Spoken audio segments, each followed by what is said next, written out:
Listen, man, Marcellus Wiley has been arrested, and this story just took another major turn.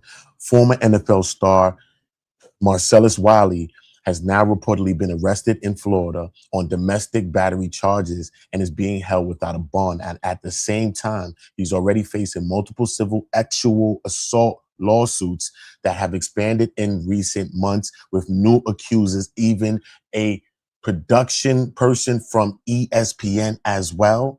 So, the accusers are pushing for a class action status. So today we're going to get into a breakdown. Salute to everybody. Let's get right into what TMZ is saying. Then we're going to break it down to another publication who's going into more detail. Let's just see what TMZ is saying first.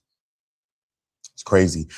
Former NFL star and longtime sportscaster Marcellus Wiley was arrested in Florida over the holiday weekend, TMZ has learned.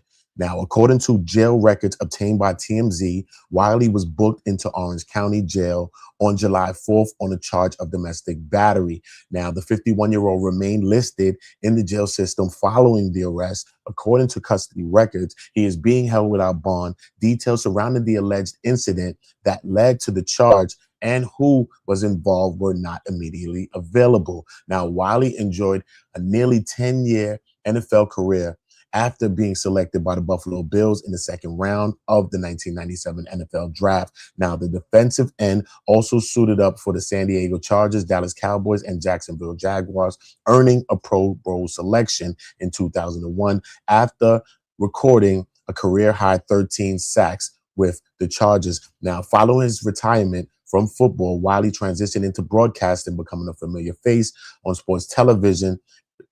Listen, let's get right to the next side. Let's get right to the next side because this is crazy, y'all. Hold up. Let's get right to that because this is insanity.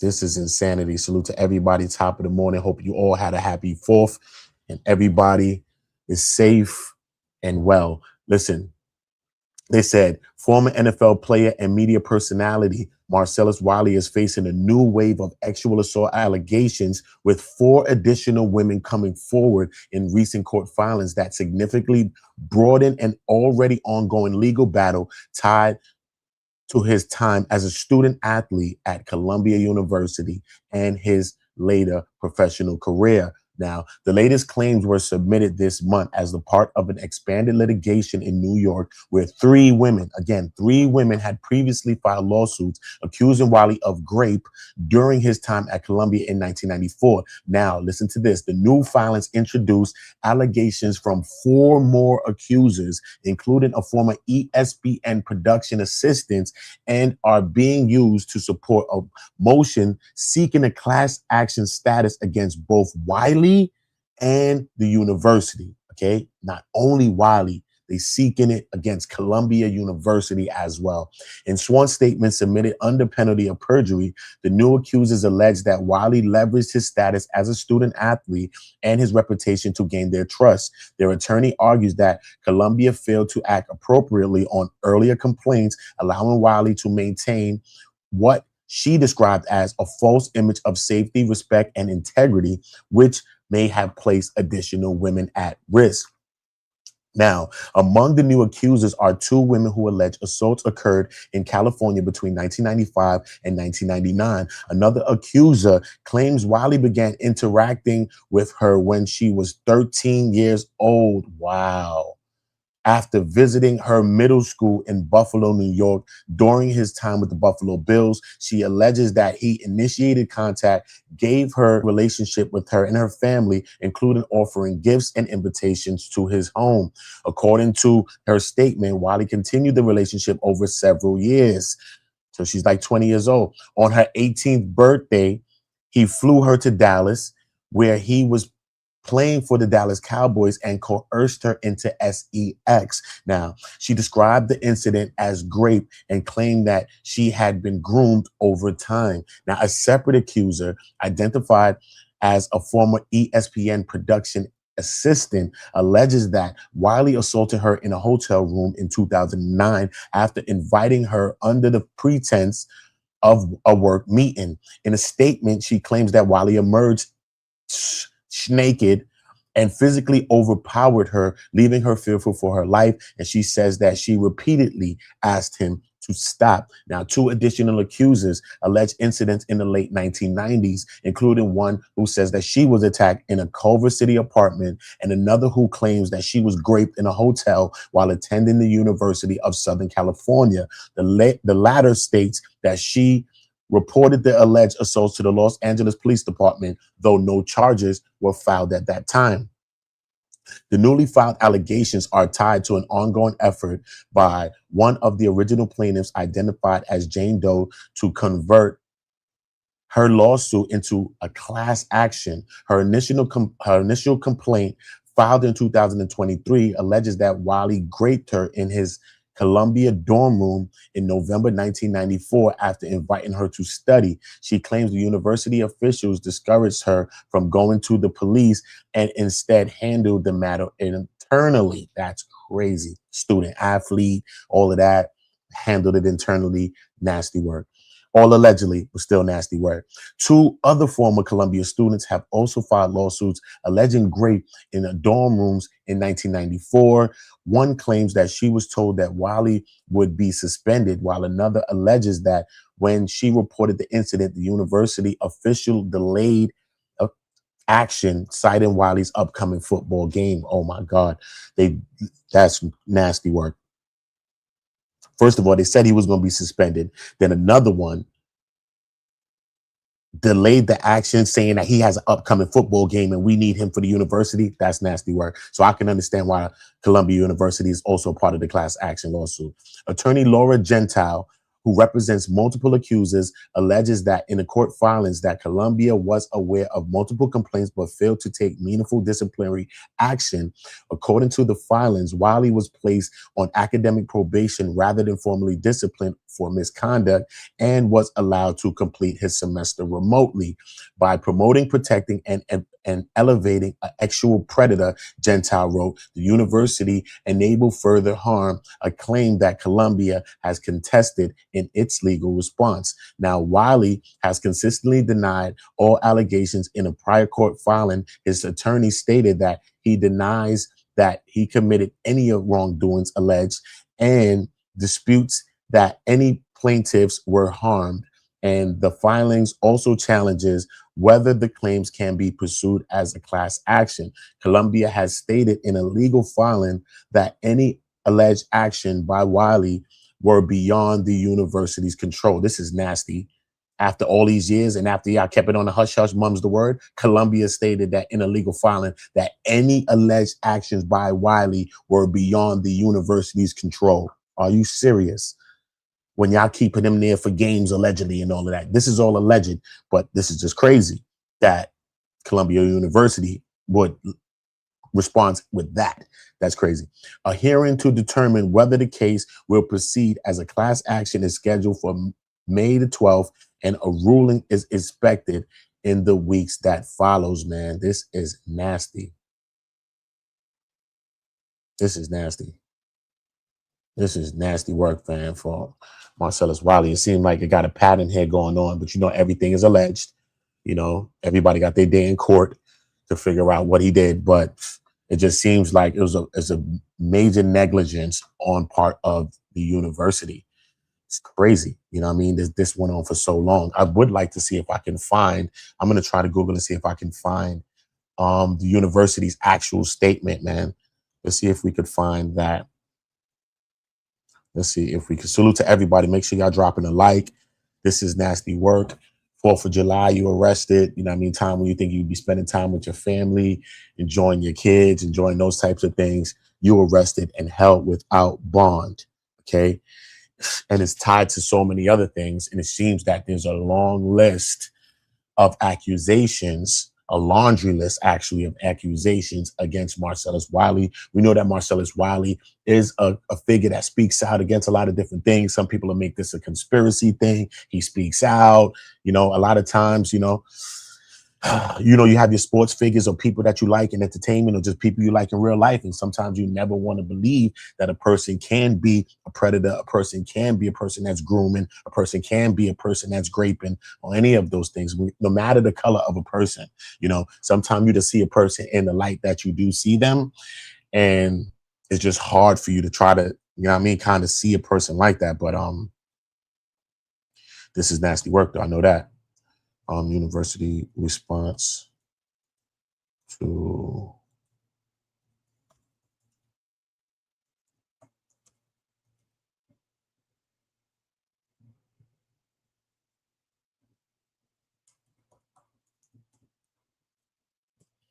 let's see if we can find something. No, they say Columbia University has not publicly commented on the specific allegations or expanded litigation involving former NFL player Marcellus Wiley. The university does not typically discuss active pending litigation involving past students, though class action filings and previous individual lawsuits do name the school as a defendant in this case. Okay, so expanded allegations. 4 new women have came forward, like I told you, with the actual allegation, joining 3 other accusers who previously filed lawsuits. Not a class action push. The multiple accusers are seeking that class action suit against him and the university. Claims against the university is that the lawsuit alleges that the university administrators knew about multiple grape claims against Wiley in the 1990s. The complaint claims that the school was dismissive. Hold up, can y'all see this? Yeah, it's crazy. The school was dismissive of the victims and protected Wiley to preserve his college athletic eligibility and NFL prospects. Nasty work. Okay, cool. So Marcellus Wiley's response, and another response. Marcellus Wiley has consistently and strongly denied all allegations of sexual assault. In a lengthy video posted to his YouTube channel addressing the initial claims, he dismissed the lawsuits are baseless and suggested that the accusers were motivated by prospects of financial payouts. And he has indicated that he plans to aggressively fight the claims and has highlighted that he has faced no criminal charges. Mm, mm, mm, mm. But now they have not released any information on exactly what happened with the domestic battery charge that he is held without bail right now as we speak. So let's see if we can find him speaking about this. Marcellus Wiley speaks on.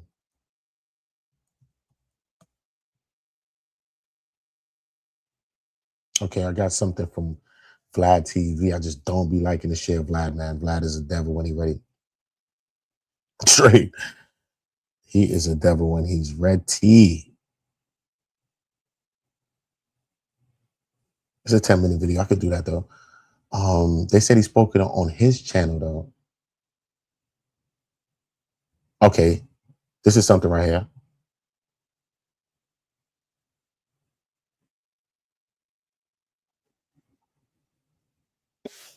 Okay, cool. Let's one from his channel. Let's bring this up real quick. Maybe we could take a look into this. Yeah, it's nasty work. So he's been responding to this. He's spoke out on it on Vlad as well. We could probably go into the Vlad as well. But you know, Vlad is funny when it comes to certain things. Next thing you know, we make a video on Vlad cooking him, and he be trying to cook us back. All right, cool. Let's just play this real quick. Salute to everybody. Make sure y'all dropping a like. Make sure y'all getting in the comments. Let me know what y'all thinking about this whole situation. Hit the poll. I want everybody to vote on that poll. I will be changing the poll question. But it's nasty work though. Most definitely it is nasty. All right, y'all. Let's get into these lies, these false allegations. But first, I'm making this video for 3 people. My wife, who wanted me to say something for obvious reasons. My fans, who know me, rock with me, and deserve to know my side since y'all roll with your boy. And I talk about everything and everyone, and that includes myself. But lastly, my son, who's named after me, and I'm not letting anybody tarnish that precious gift I gave him, my name. So like Kendrick said, yeah, Ninja, keep your feelings out the way. Never let no one put smut up on your name. Yeah, Ninja. So I'm gonna walk through this. I'm not gonna take all day because that's the beauty of today's news cycle. Things come, things go. And the headlines, people hear them. A lot of times you don't read the body of work, or especially 41-page allegations. I get it. Who got time for all of that? But you want to know what's up. So I'm gonna keep it real from the fake. And then I'm gonna say what I went through in these moments. When I first heard about them, I said, why me and how? Well, I got tipped off to this 5 years ago. Y'all ain't gonna know this, but I'm gonna show y'all. Someone told me in this country there's freedom of speech as long as you agree. Huh. So if you don't agree, then you'll get canceled, silenced, or your character assassinated. Because that's the war on masculinity, as they say. And I think right now, based on what I've been seeing, it's real. It's a real witch hunt out there, as it was predicted a few years ago. So I've been slandered because I attacked those that wanted to attack the nuclear family, destroy the nuclear family, the father in the home. Don't believe me? Oh, I'm keeping it real now. Peek this out. So that is a tweet from Bunbury. Let me put my face in there. Just want y'all to see it. And that face is Thomas Sowell, who y'all know I quote a lot, who I think is Yoda, one of the smartest, if not the smartest person I've ever heard. And he said, call what was about to happen to Marcellus Wiley a long time ago. 5 years ago, y'all. And I said, what is he talking about? Well, this is what he's talking about. And you guys remember when I broke down why the NBA shouldn't have Black Lives Matter on the courts. And more importantly, I told everyone to read the mission statement of Black Lives Matter. And he wrote, unfortunately, Marcellus Wiley is about to feel what it's like when you speak out against the Marxist left. Since this aired, you can be assured they will comb his entire past in order to get him fired in silence. They never cared about Black lives, only obedient ones. And if you check the date, this is July 2nd, 2020. Okay. Now, what does that have to do with the price of tea in China, Marcellus? I'll tell you, after I tell you how. Now, how does this come about? Because I just answered why me. I was like, oh, interesting. How? Well, there are a lot of lawyers out there, especially contingency lawyers, who will prey on anyone or anything for settlement and insurance. Colombia, who we know has been in the political crosshairs for many years, is obviously a prime target. They got a ton of money, and they have been in those crosshairs. And in a world where you can get something out of someone, people are going to always take that chance. So nobody cares about the truth because the lies are more entertaining. I understand this world. And these allegations, false allegations, lies, just frankly make it harder for real victims. And I ain't gonna lie, successful men. So for a guy who didn't go to Duke and play lacrosse, me, I didn't play baseball. My name's not Trevor Bauer. I don't rap. My name's not Jay-Z, but I've been lied on and falsely accused as well. So let's talk through this story. Once upon a lie, I'm gonna give you guys really the high level to get you out of here. Once upon a lie, about 31 years ago, lived a Jane Doe. And for some reason, you know, whether it's midlife crisis, menopause, something, they realized that the degree that they got from Columbia was worth a lot, but maybe they weren't. So the bag of tricks was opened and they went into them. And all of a sudden, when it's fourth and long in life, if you feel that way, you start ambulance chasing. And in a more twisted, dark way, they tried to come at me because they had to live up to their name. Yes, Jane would eventually chase her last name, Doe. So only 3 reasons they will wait 31 years to come out with these charges, civil complaint, I should even say. Shame is what they would say. Shock, they would say. Or I would say straight up lies. No criminal charges ever because we know I didn't do it. But civil, or as Martin Luther King said, silver, silver court will go there. The old money over justice route is what they rather take. So let me just get rid of the first allegation. The first allegation that was made that was false, I could clear that up simply by saying, ma'am, can you answer why you walked this man downstairs after the alleged lie occurred on camera in front of security, hugged and kissed him, and then invited him back over to your dorm room days later? Oh, people don't know that. A few days later, guess where I was? Right back in the dorm room with her, hanging out, doing nothing, but just hanging out. All this is documented. I guess Marcellus, he assaulted the dorm building as well? How did he get through? How did he leave that night and then come back another day? And then all of a sudden there are allegations. The BS is real for y'all. The BS is real. Did not have sex with the young lady. Nope. There's no evidence. There's no witnesses. There's nothing with those paper thin dorm walls. Nothing, right? Nothing. And her having a boyfriend invited me over to spend the night. Not saying anything, you know, I guess, you know, that's just who she was. We're really struggling with the fact that days later, I came over and was invited over and got signed in through security and came through and hung out again after the alleged lies. Oh, there's an itty bitty in here. Give me some love. Can I have candy right now, please? Candy, you can have one piece of chocolate. That's it. Deal? No, 2, please. Okay, if I said 2, you would have said 3. Okay, that's it. Can you close the door? Thank you, beautiful. Okay, back to this. Y'all know, if y'all watch my show, y'all know that's how I get down. This is an open door policy. Okay. Now, the second case, I allegedly assaulted someone fully clothed. Yeah, I know y'all didn't read this, but fully clothed. Okay, this is her story. This is her fantasy land, not mine. So I will suffer a fool just this one time. I got a weird question because she kept stressing I had a girlfriend. Why would you come over to my dorm room if I had a girlfriend? Oh, this platonic? Mm-hmm. Oh, you wanted my notes from Art Hum? Mm-hmm. Oh, you came up to the football player's dorm room with the girlfriend. Okay, I'm gonna tell you why that comes into play because I actually didn't have a girlfriend at the time, but I digress. After the alleged lie and incident, she said that she was frozen in fear and laid there while I left to go take a shower and then came back and said, you need to hurry up and leave because my girlfriend's coming. The girlfriend I don't have, but I guess she became unfrozen at that time, right? So she goes downstairs. Once again, you have to sign people out in front of security. Why didn't you leave the room when I left the room if I'm going to take a shower? Excuse me, I'm supposed to be somewhere. Why wouldn't you tell security when you were leaving to get your identification? Once again, shock. Oh, okay. Why would you not report this to anyone, but go home and take a shower instead? So that removes all the alleged evidence. Why would you not report this to the security guard you just walked past, the police, the dean of students, the AD? No, you decide to go to someone who works in the gym in the athletic department. And supposedly their response was, you will be destroying a black man's NFL dream, so don't report this. And you did not. Let me remind you guys, I went to Columbia. And at that time, Columbia had the worst college football program in America. It was actually defined, objective, by numbers, 44-game losing streak. Yes, this was not Alabama. This is as far away as you can get from Alabama in terms of notoriety. So let me stress once again, in October of 1994, not only was my program nothing of note, respectfully, I was not a star, as they reported. And as they reported, I was not a sophomore. I was a junior in 1994. So that's just letting you know these things are all over the place. Said I was a sophomore. I was a junior. Said I was a football star. I was not. I was not an NFL prospect, not a football star, not even all Ivy League. I wasn't even an all Ivy League player in October 1994. Nope. Yeah, they're getting a lot of the, you know what I mean, the details wrong, which is crazy. So that sounds pretty crazy. So why would Columbia University be trying to cover for him, even though he's playing on the football team, but he wasn't a highly scouted prospect. He wasn't this big star. You know what I mean? I don't know. It's all over the place. I was not on any NFL team's radar. I was an undersized defensive end or oversized running back who was headed nowhere. I was not on anybody's list of even undrafted free agents. None of this NFL talk started until 2 years later, 1996. Yeah. So these lies are 2 years too early to say that I was protected. Nope. That's not what it was. That's not what the reality was. So someone says all of this, and then they actually said that the fully clothed assault occurred, and they waited 31 years to finally come out and say something about it. I know the play. None of this happened. Of course, none of this happened. There are too many ways where you could have said something. But the change in laws, which extended the opportunity for people like this to come forward, which is supposed to help real victims, is also going to have unintended consequences, collateral damage. And I'm a part of that collateral damage as I'm connected to Columbia throughout. Yeah, man. You know, sometimes you might feel like, okay, it took a whole bunch of years and somebody coming out and stuff like that. It's lies because it took so, why did a victim take so long to come out? We can't always say that. You know, sometimes it be money grabs. We see that as well on the news. We see that in a lot of cases sometimes, but that doesn't mean that you discredit a victim. You know what I'm saying? You never know how long. Sometimes it's just hard for a person to come out and tell a story.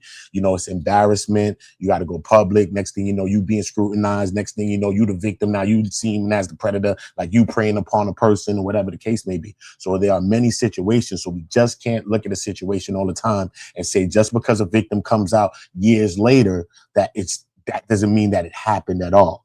You know what I'm saying? Sometimes you're fighting against powerful people as well. You think about all those things, you know what I'm saying? So we just got to factor those things in because, you know, a lot of times soon as we hear, say, oh, all right, money grab, that's the first thing I know that goes in a lot of our minds. Some people, unless you're a person that really side with victims, like a few people that I know personally, and they don't care what the story is. They don't side with nobody that's alleged to be a predator. They only side with the victims. You know what I'm saying? A person that's real close to me, that's how they are. So I can understand how different people view these types of situations. So dealing with it, y'all, to tell you the real about it, like how I'm feeling, I think it's a shame that they're coming at people and there needs to be consequences. So my goal is to not only win these cases, but to let these women feel the consequences of their behavior and everybody else. I'm literally trying to create legislation and policy that will come towards those who have false allegations with direct malicious intention. You hear me? So if you're trying to get somebody, you're trying to shake them down, oh, we're going to get you.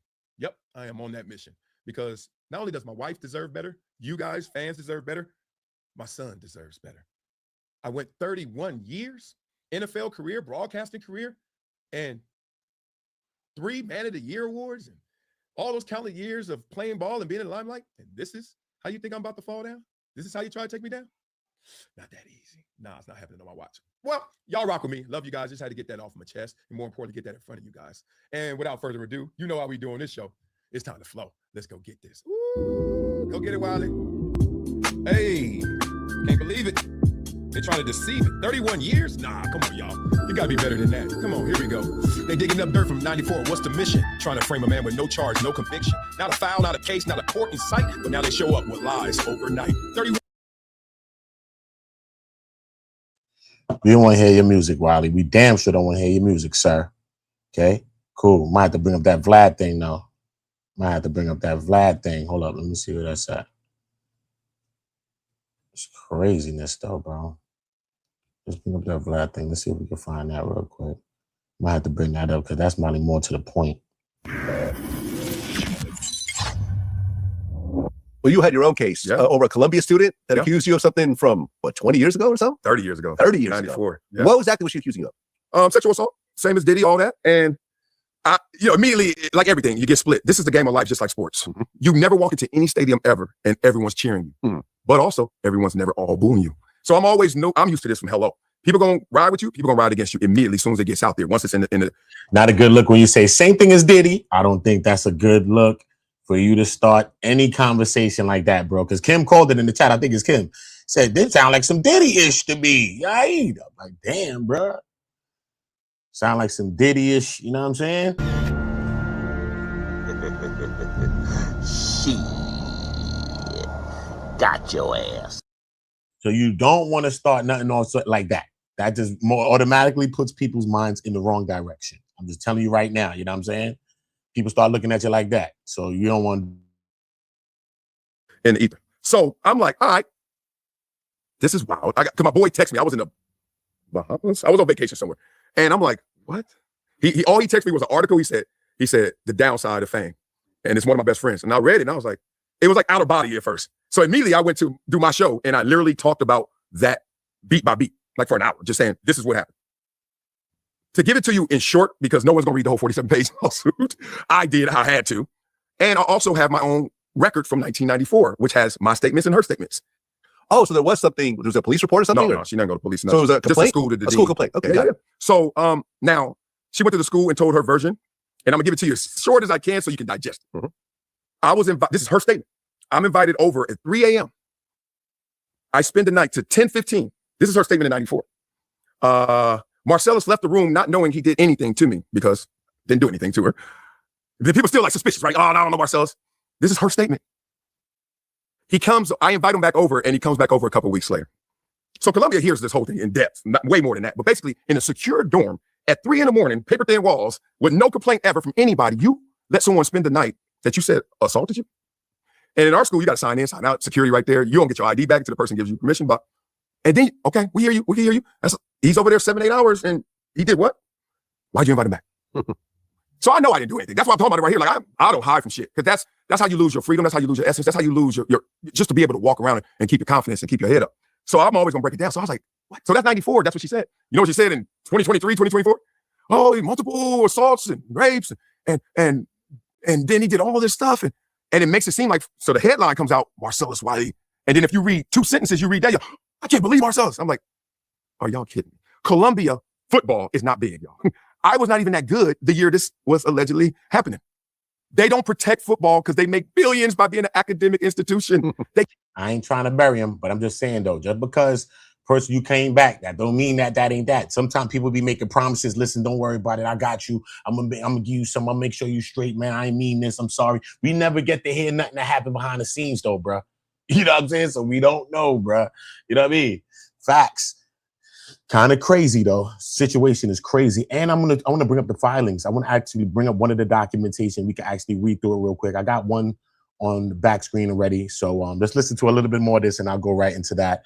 And we can bring up and see what was actually alleged. He said it's a 47-page document. So I'm going to try to find that as well. I found the 18-page document. So we can kind of scroll through that and see what that's looking like. Salute to everybody. Make sure y'all all slapping the like button. Yeah, man, this is crazy work with Marcellus Wiley, man. Gave a damn about me as a football player. So she's basically on the money grab to bring Columbia into this, use my name. Oh, trying to sue Columbia also? Oh, yeah. Oh. There's 3 defendants and 2 of them made me. Okay. It's Columbia trustees. Come on, you can't. And then me. Where are the criminal charges? Where's the criminal investigation? Where's the police report? You did none of that. You know why? She had no evidence. I literally just went over a girl's house a dorm that I was flirting with. She had a boyfriend. We spent the night, didn't even have sex. Come on, man. I'm really getting torched on some BS. And I don't have any ill feelings towards the fact that this is out, because it's really freedom. The people who knew back then made their judgments. And I almost want her to have to really let this out, and we have to go through litigation. You want to know why? Because I want the world to hear, because this is happening a lot.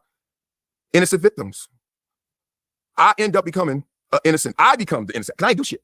I want the world to hear some woman have to stand up, testify, and lie, because there's no way what she said in 94 happened with what she said happened in this allegation 30 years later. So is this thing done, or is it still ongoing? It's still ongoing. Really? Yeah, I talk that shit. So you have to keep spending lawyer money on this. We'll see. I mean, look, she made her claims, and then it's mediation. We'll see. And look, I'm with Columbia, so like it's a lot of money because Columbia's involved. Right, but you need your own lawyer, though. Oh, right? I got that's what I'm saying. I got these lawyers. There's the Columbia has its lawyers, and you're going to have your own lawyer to protect yourself. I do. Yeah, man, it's tough. It's tough. No. It's not tough, man. No poor Marcellus. I got bullshit. I got lied on. The only thing that's tough is not for me. It's for my son. I named my son Marcellus Vernon Wiley Jr. Namesake. He has to Google his name, and if you don't hit Junior, you go Marcellus Vernon Wiley. One day he gonna hear his dad. One day he's gonna see his name in that light.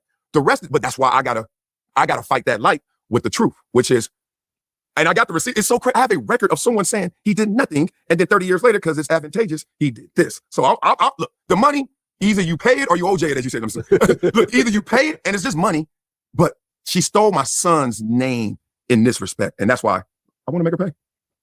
Yeah, I mean, it's tough. Is she a Jane Doe, or she actually put her name out there? Oh, she put her name out there. Yeah, see, because a lot of times, you know, for example, Diddy managed to get one of the Jane Does to have to admit their actual name. Yeah. I feel this is one of the worst laws in America. Yeah, it if is. someone could sue you as a Jane Doe or a John Doe, you get dragged through the mud, and if they lose or it gets thrown out like it usually does, no repercussions. Yeah. And they want to say, oh, well, these powerful men and women out there, they could ruin their lives if their names are made public. Well, then in that case, you should have to sue someone with the other person's name being anonymous as well. Yeah. Two anonymous lawsuits. Yeah.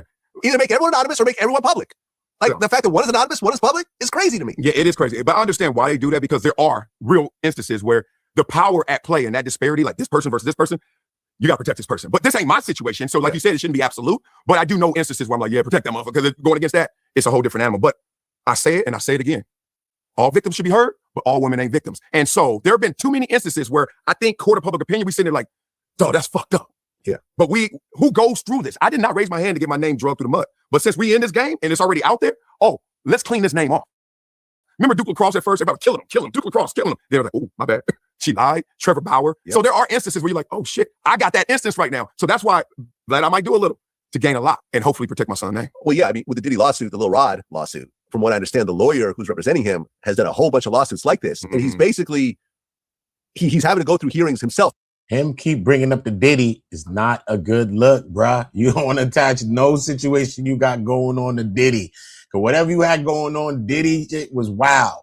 You feel me? But Diddy was a part of them equals, of them oil-ups. But they saying you dead up great people down and all of that in this case. Even though people were alleged to say things about that as Little Rod and all of those people. But the people in there wasn't saying that. I'm talking about Cassie and Jane Doe. They wasn't saying that Diddy was graping them. You see what I'm saying? So actually, Diddy case looking better than your case right now, situation. Tell you. The lawyer, because he has a history of trying to circumvent the law by creating these outrageous lawsuits with all these like details that a lot of times are probably not true in order to shame the person to just settle. Come on. Look, I read through the Lil Rod lawsuit. Some of it was so ridiculous. They're like, Lil Rod claims that Diddy promised to give him his $20 million Miami house if he produced his album. Not a project. Yeah. He assaulted me, but we had a full night's sleep. Like, no alarm.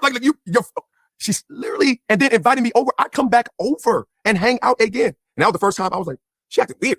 Right? And she was acting weird, not because of what we did. She acted weird because I messed with her friend.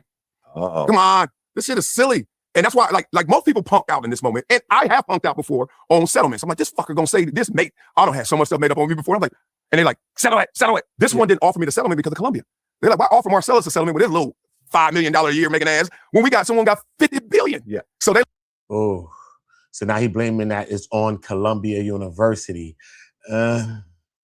I don't know how that's going to fly. I really don't know how that's going to fly. But look, let's bring up one of these documents. I don't know if this is the two of the same documents, because he said actually it's a 47-page document.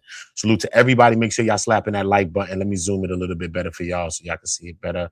Let's just kind of scroll through this thing and just see what's going on. The action arises out of the defendant Marcellus Wiley's intentional sexual assault, rape of the plaintiff defendants trustees of the Columbia University in the city of New York and Columbia's University. Collectively, the Columbia defendants negligent and reckless failure to protect its students and plaintiff in particular against actual predators and defendant Marcellus Wiley in particular. And the Columbia defendants unconscionable and negligent response to the handling of the actual assault by Marcellus Wiley against the plaintiffs. Because look, if people was making claims, you can say all of this and say all of that, Marcellus. But if they was making claims, one person said they went to the police. I think it was the Northern California, Northern Cali campus student from college. One person went to the police. If people are making their police reports and all these different things are happening, then there's a paper trail here. So regardless if you're saying people, you coming back over people's house and all of this, I don't know what's going on. But if people were contacted the school, they said they made the school aware, okay, administrative people at the school, they failed to protect them. Once they said they was going to suspend you, allegedly. And then another time they said, you know what, we really can't do nothing right now because he got an upcoming game. So what type of vibes is that?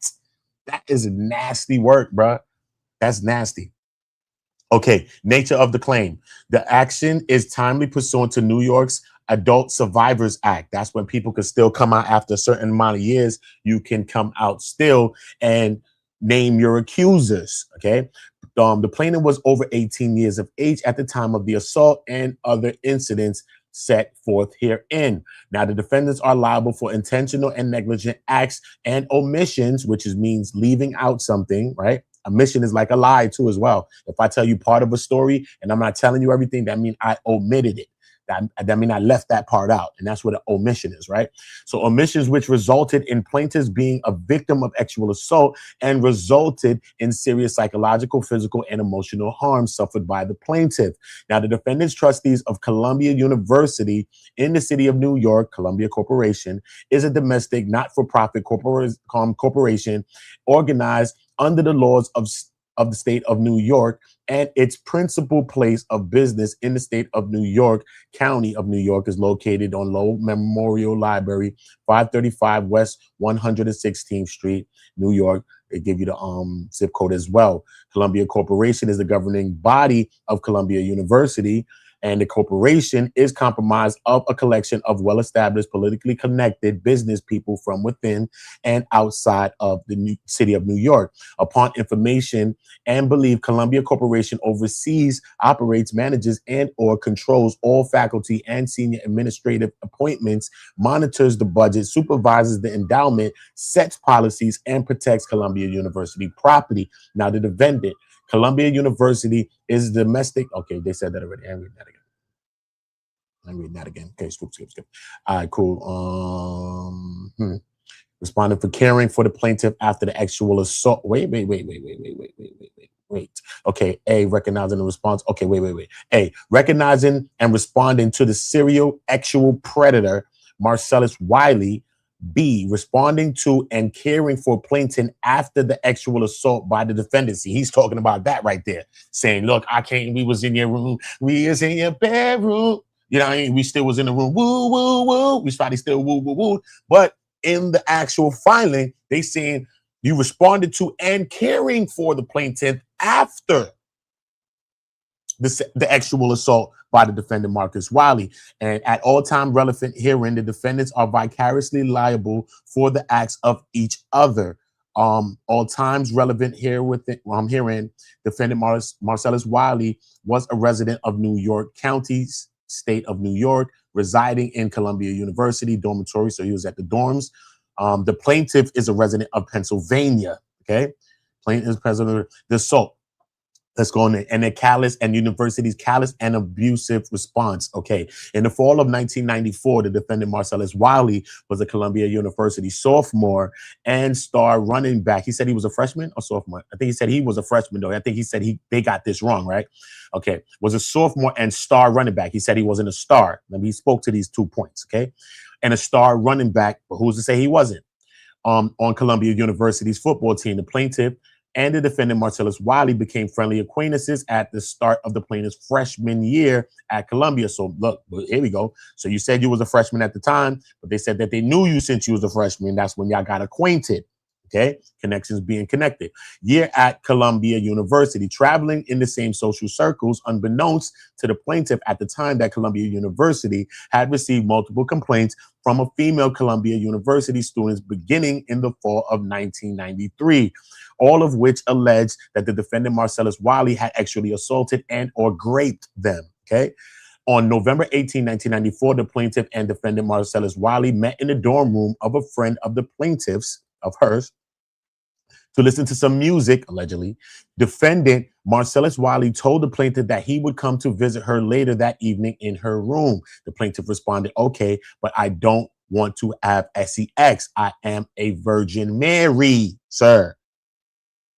Defendant Marcellus Wiley laughed and responded, relax, relax. Wow, I don't mean like that. I'm just going to come by there to get food from grandma's restaurant. So I'll just come up to say hi before I head back. Defendant then joked that nobody liked having sex with virgins. Only the Holy Ghost, I guessed. Okay, cool.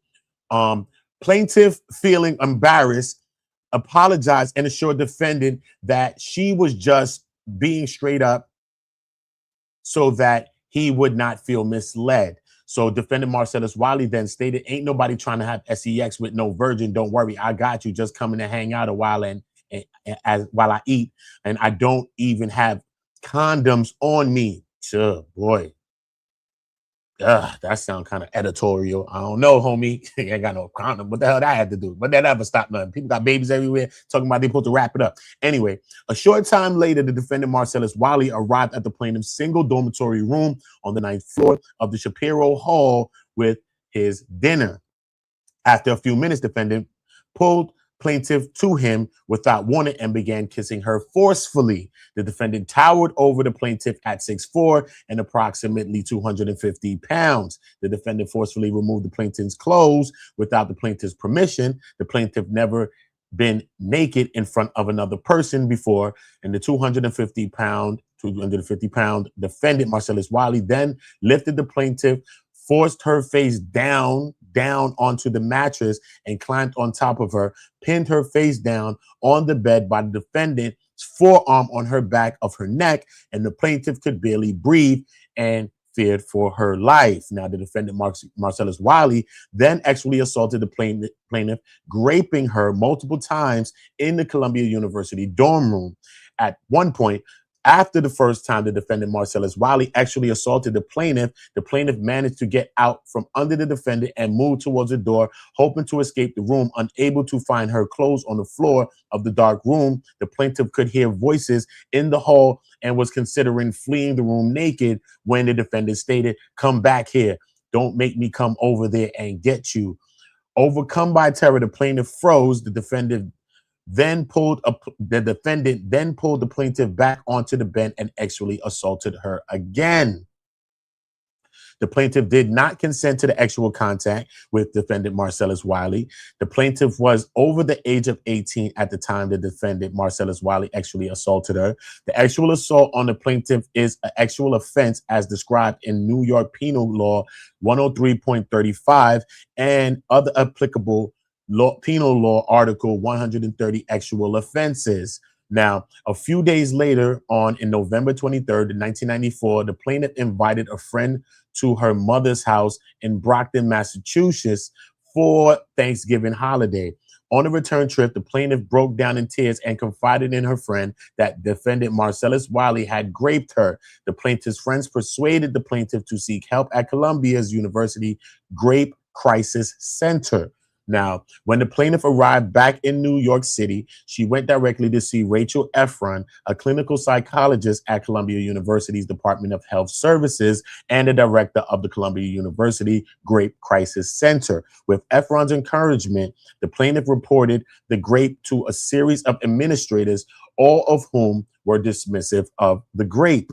Now, the dean of freshmen took the plaintiff's written statement and then sent the plaintiff to then residential Dean Kathleen McDermott. Okay, look now. So you ain't even this big millionaire yet. You said you're not a star player, right? So nobody even know if you're going to make it to the league, bruh. But yet this person is going to the Rape Crisis Center and already documenting written statements against you about what happened. Okay, this is not looking good for you, Marcellus. Regardless if we think it happened 31 years later, 21 years later, don't matter, bro.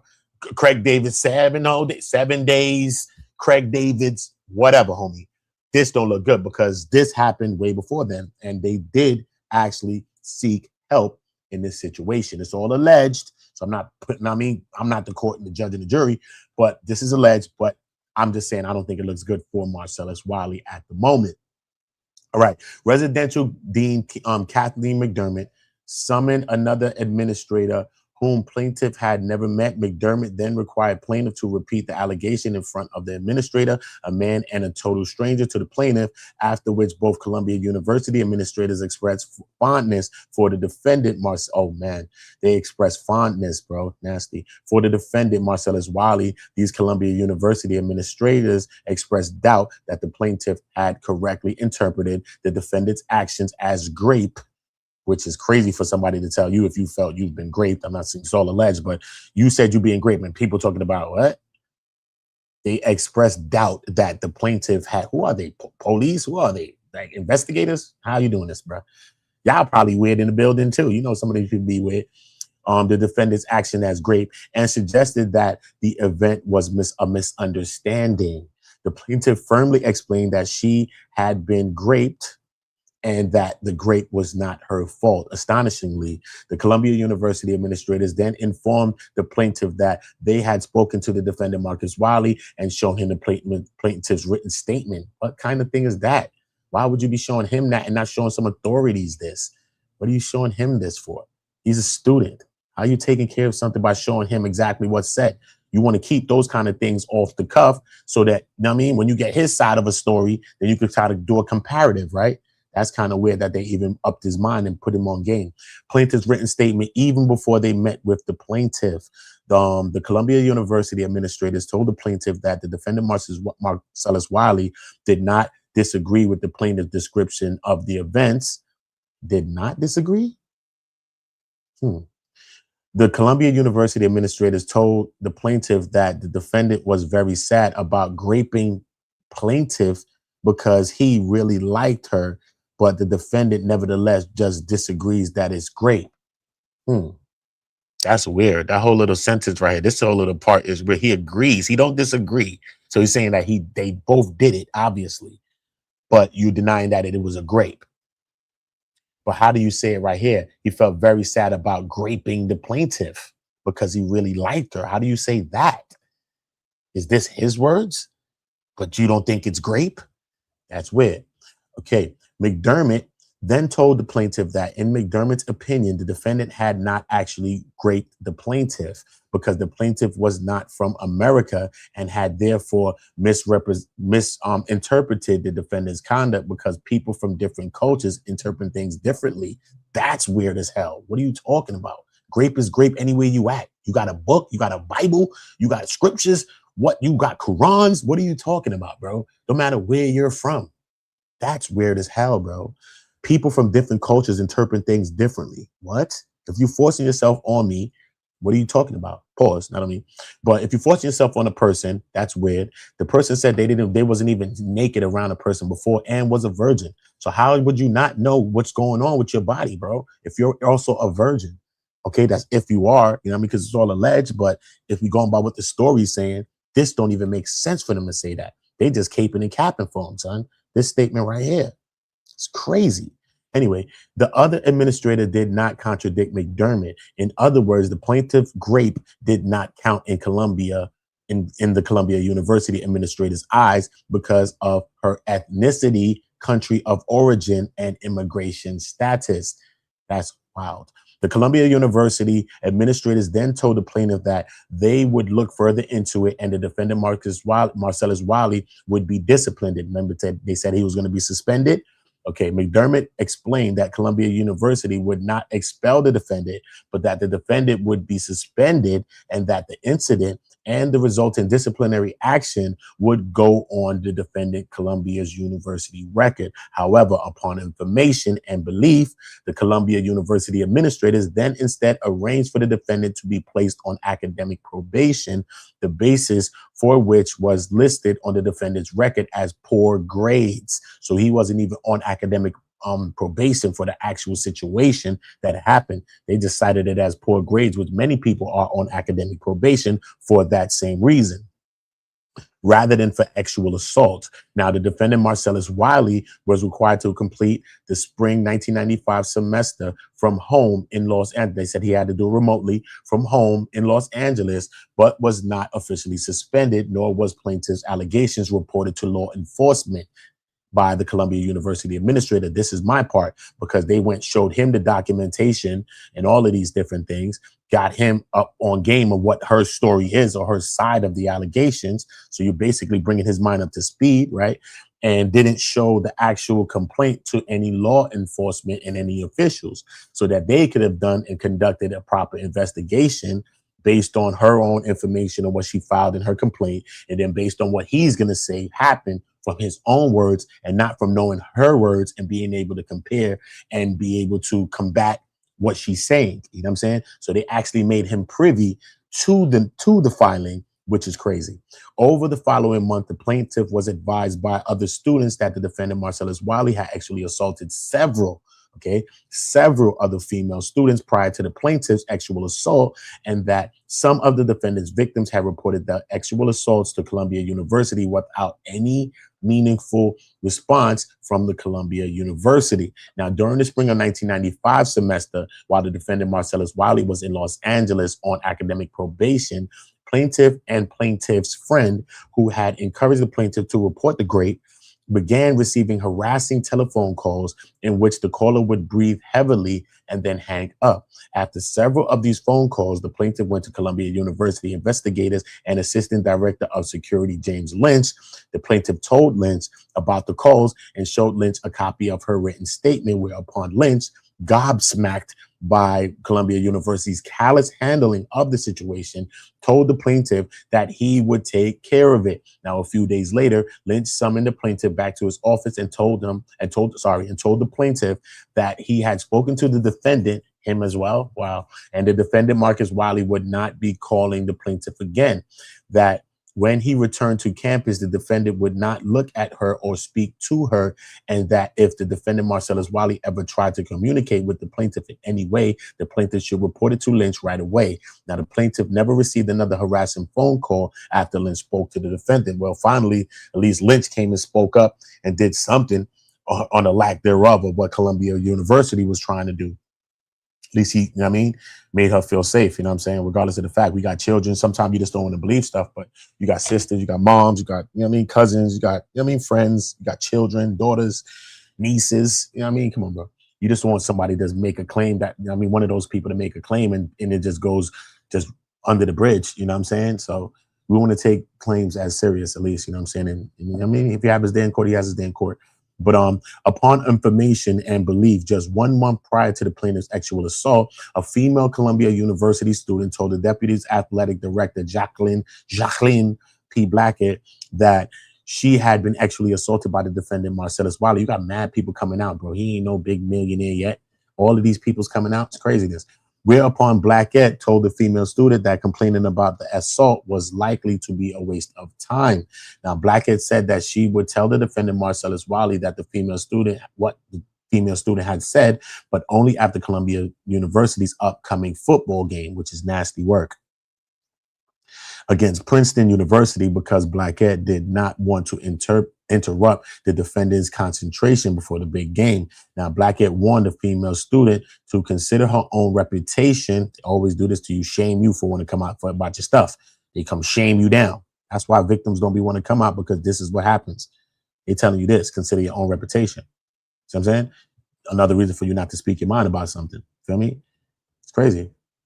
Before repeating the allegation to anyone else, after an aforementioned Princeton game, Blackett did tell the defendant, Marcellus Wiley, about the allegation, after which Blackett told the female student in some substance that the actual assault was the female student's fault. That's crazy.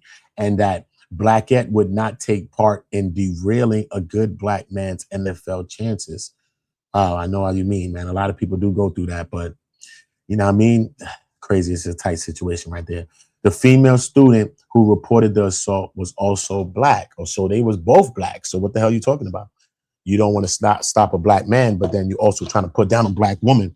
So you could see if his mommy, if the person was white and he was black, but she was also black. That's why they meant to highlight that, because I was wondering what her race was or what she was. But as a result of the sexual assault by defendant Marcellus Wiley, the plaintiff suffered serious physical injuries as well as serious psychological injuries, financial injuries, and educational injuries, and career injuries. The plaintiff was traumatized. For the entirety of 1995 to 1996 academic year, the plaintiff was forced to attend classes on campus with the man who raped her. That's crazy. Defendant Marcellus Wiley, not even separate them. She can't take classes with this person, at least. You know what I'm saying? Because y'all ain't do nothing else. Least you can do is that, right? If a person's making a claim and you taking it as serious or somewhat serious, at least separate them, that they don't have to be interacting with each other. Even though when you're on school campuses and school grounds, even when you're in like high schools, you're going to see a person on school grounds a lot of times. I mean, maybe 8 out of 10, if not 9 out of 10, if not 10 out of 10.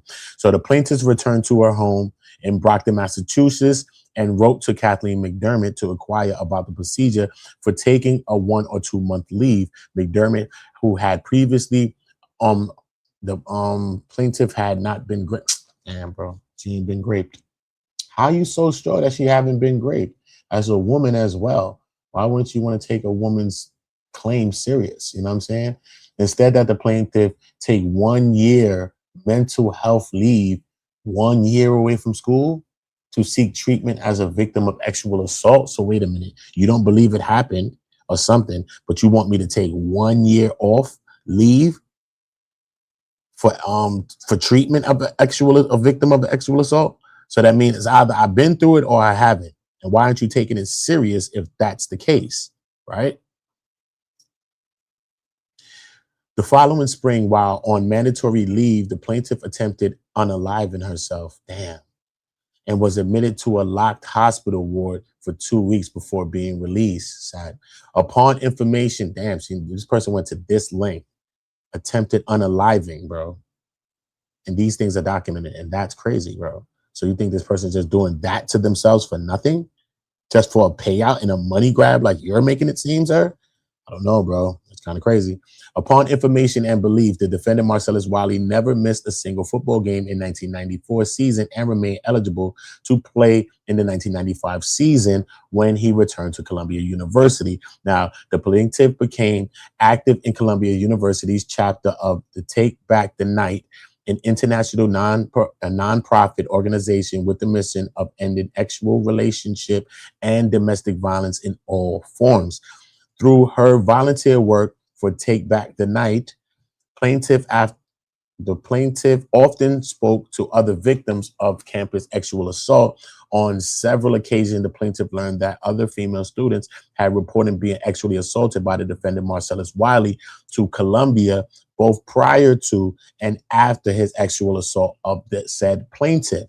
Now, Columbia University's callous, negligent, reckless, and deceptive responses to and handling of the plaintiffs and other students' allegations was an unconscionable re-victimization of plaintiff, which caused psychological injuries, financial, and academic damages. Now, the plaintiff graduated from Columbia University in 1999. Kudos to that still. The next year, the plaintiff accepted the position of the associate director. Wow. Of Columbia University's Center for Core Columbia Curriculum, and the office that oversees Columbia University undergraduate liberal arts program. Now, several years later, the defendant Marcellus Wiley was nominated for the Alexander Hamilton Medal, the highest honor that one can receive from the Columbia College Alumni Association, awarded to members of the community for both distinguished service to the college and exceptional accomplishment in any field of endeavor. Now, plaintiff challenged the plan for his award in the light of the defendant's history of sexual predation at Columbia upon the information and believed Columbia University, concerned about adverse publicity, changed its plan and awarded a Hamilton Medal to a different alumnus. So look, boom, they changed their position. They was about to give it to him, but then she questioned that. So then they done switched it off and gave it to somebody else. See what I mean? That's weird. If y'all felt so strongly about him, why not still give it to him? Y'all done swept it under the rug. Y'all did all these different things. Y'all even went as far as to say that the person didn't know what grape was because they was from a foreign country or from a different background or different ethnicity or had different immigration statuses. So y'all was acting like y'all put yourselves in the position of God, put yourself in the position of law enforcement, put yourself in the position of special victims unit. Now, I mean, Marisha Hagate, like you said, CSI, I mean, like you law and order something, whatever the case may be, CSI. And okay, as and for the first cause of action of the sexual assault, as set for herein on or about November 18, 1994, defendant Marcellus Wiley intentionally caused the plaintiff to fear him, intended, and was about to cause harmful or offensive bodily contact, and caused the plaintiff to believe that the defendant was about to do so. Okay, you know what I also want to look up? I just want to make sure. 1994, let me just Google this one time. Hold up. What was Marcellus Wiley college football stats in 1994? All right, cool. Let me just Google that while I'm looking up this. All right, cool. The conduct was without justification for his actions. The conduct was willful, wanton, and reckless, such that punitive damages are warranted. All right. So yeah, because if we look up this and it looked like he was balling out and he talking about he wasn't no star and was he scouted on a high level, then he's just fluffing, sending wind up our sails, and he's basically peacocking, fluffing us too as well. You know what I mean? The viewer. And as and for the second cause of the action of the actual battery, defendant intentionally and without the consent of plaintiff engaged in harmful and offensive bodily contact with the plaintiff by actually assaulting her and attempting to commit further actual offenses against her. The defendant was without justification for his actions. The conduct of the defendant was willful, wanton, and reckless, such that punitive damages are warranted. And the neglect, the negligent infliction of emotional distress. Now, the defendants, their agents, and or employees negligently, carelessly, and recklessly cause emotional distress to the plaintiff as a direct proximate result of the defendants, their agents, or employees' negligent infliction of emotional distress the plaintiff sustained in the past will sustain in the future, and suffering. Another one, same thing, intentional infliction of emotional distress beyond civilized society. Okay. The acts set forth herein were extreme, outrageous, intolerable, and beyond the bounds of decency tolerated in this society. Now, the defendant's actions were intentionally designed to cause the plaintiff severe emotional distress, or were taken with reckless disregard of the significant and or substantial probability of causing the plaintiff severe emotional distress.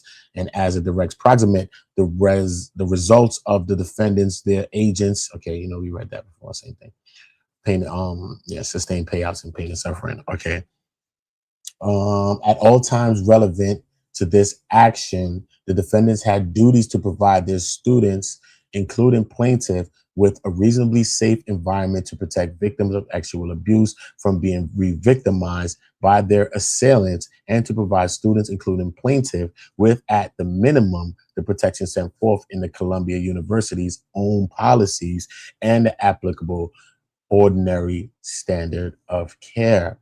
Imagine you send your kid to school, boom, they making complaints to the school about something that they feel happened to them. The school sweeps it basically under the rug, still allows the same student, after they said they're going to suspend the said student, they're going to penalize the student, all of these things never do. Then your child is still in the same classrooms as said student that has harmed your child. Not only that, People are saying that you don't know what you're talking about because you're from a whole nother country. Like you don't know what your body is. If somebody's violating your body, don't matter. A young person, a young little kid can know that someone's doing that to them. Don't matter. Feel me? You're doing something wrong.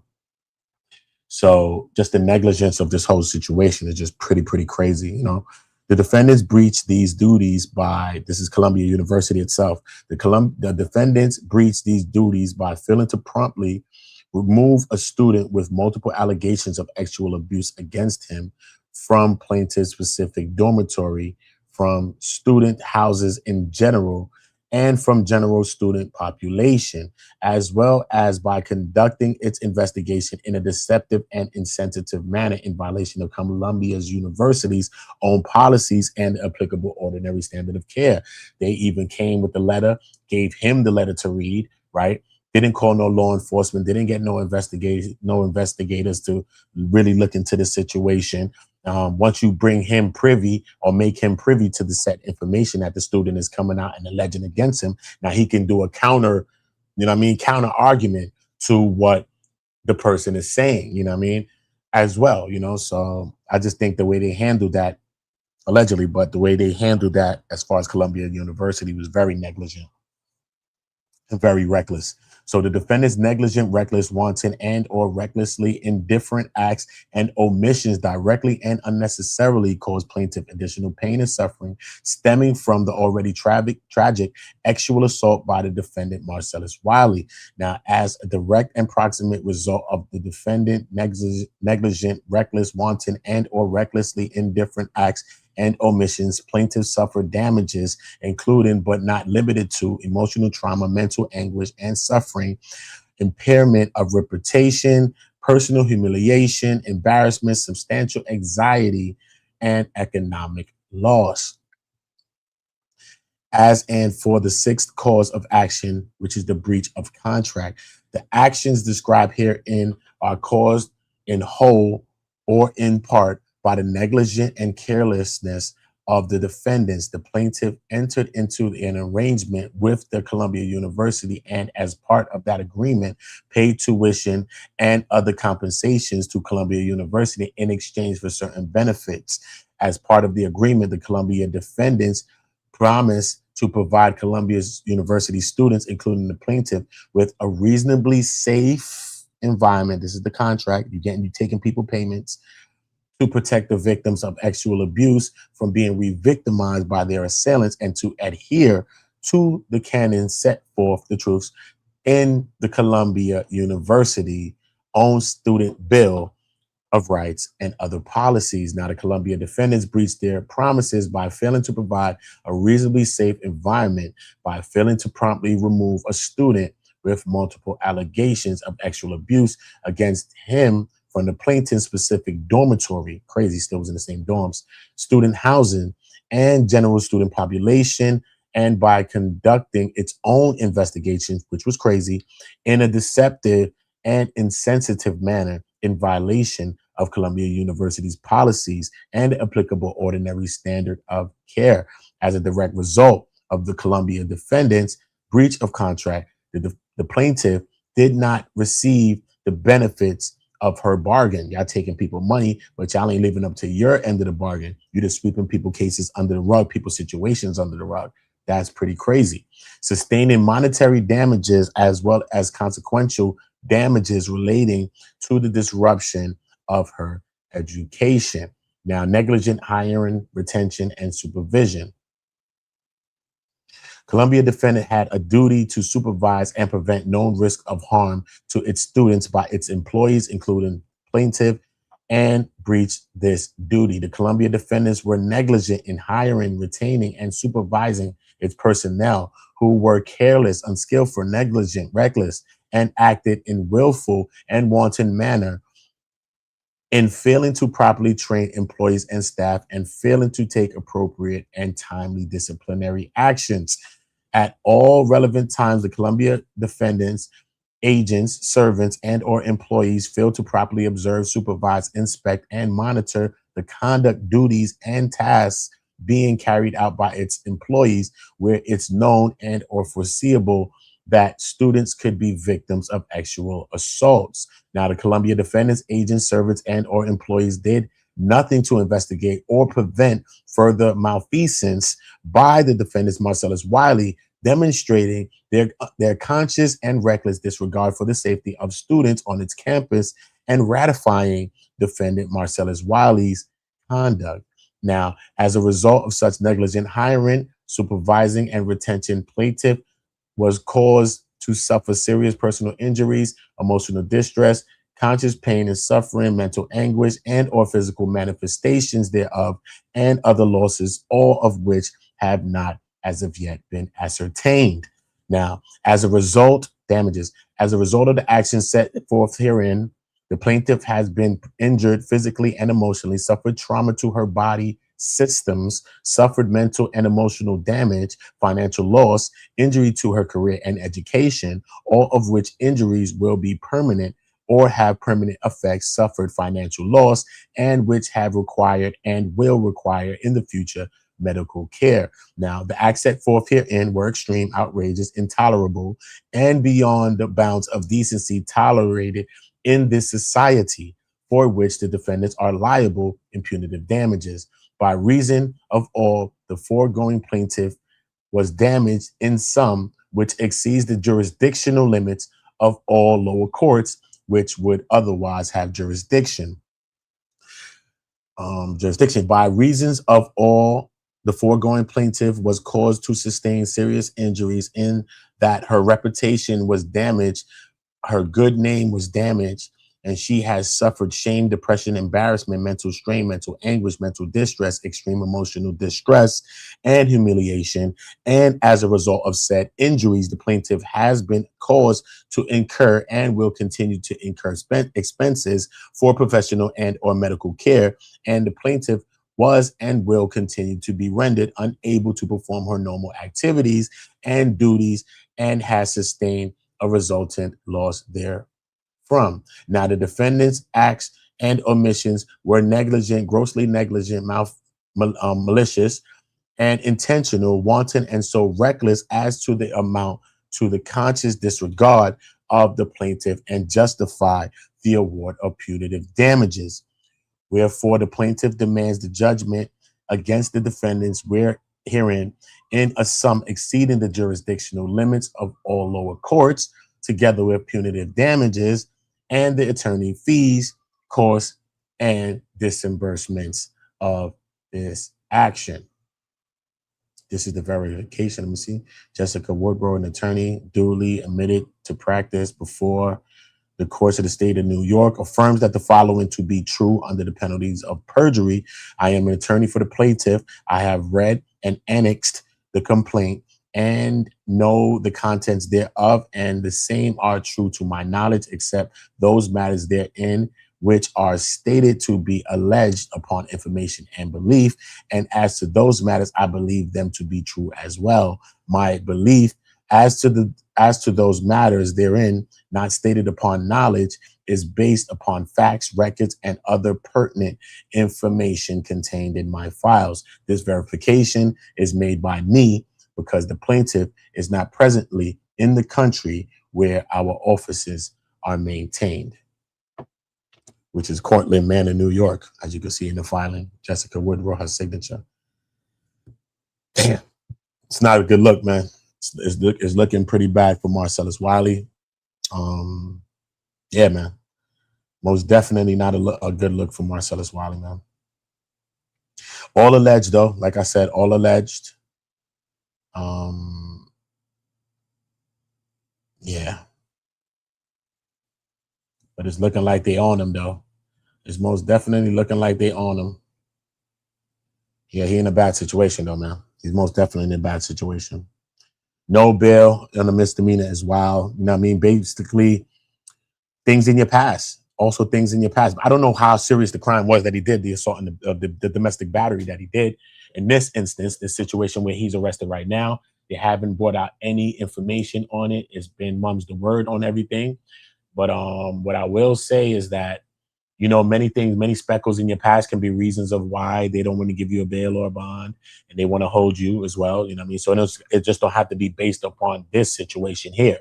If you have a speckled past, if you have things on your record, other physical abuses, things, especially things in the same line of the case where you're arrested for now. Like, let's say you get arrested for weapons possessions in the past. And I mean, whatever, regardless, now you get arrested again now for weapons possessions. You know what I mean? It just kind of sticks out, stands out. So those could be some of the reasons why he's being held as well. But there's also lawsuits against him. There's other people making claims against him. There's things against him. So it could be a multitude of reasons of why the defensive party, you know what I'm saying, or the state argued against him of his release, saying that maybe he's a flight risk. Him having the money, he could be a flight risk. That's one thing that they're going to argue. Another thing is they're going to argue the safety of the community, other women, other people, to say he could be let out. But then what happened if somebody else gets hurt now? That'd be your fault. You know what I mean? It'd be a reckless disregard for, you know what I mean, for law and for everything. So and for the safety of the public. You know, that's one of the reasons most definitely where they try to keep you held up, because of the safety of the public. So if you don't have that report, you don't have that record that's clean and spotless, they will ROR you, which is release you on your own recognizance. They will hold you without a bail or a bond. So that could be some of the reasons why he's being held without the bond. We don't know the gravity of the situation yet as well. So there's still mum's the word again on the whole situation. When we get to finding out what that's actually about and how serious this is, maybe liquor was involved in the situation. He was arrested on July 4th as well. You know what I mean? Maybe alcohol was involved. Who knows what the situation was involved? You know, that's a day that you think you would be spending time with family and friends and loved ones. So is this just a regular person? Is this some random person? Is this a person in the family? Is this like your woman, your woman? You know what I'm saying? So did he do this to his own spouse? You know what I'm saying? If he has a spouse, if he has a girlfriend, is it her? Is it somebody he's dating? Is it somebody he's seeing? Those are a lot of things that's called into question. If it's somebody he's just seeing, when he said in the video that I played for you earlier from his channel, he said, I'm only coming out because of my wife and my children. And, you know what I mean? I'm coming to defend my family, period. And my son, who also shares the Marcellus Wiley name. So once you Google the name, he falls under that, even though he's a junior, he falls under that line of a name. So he's coming to clear that name to make sure that everything is clear. So that means obviously he probably has a wife. Maybe he still does. I don't know if he still has that wife. I'll Google it real quick. Let me see, check real quick. So if you got caught up with another woman, that's crazy. Floozy named Susie, or Becky with the good hair, that's wild.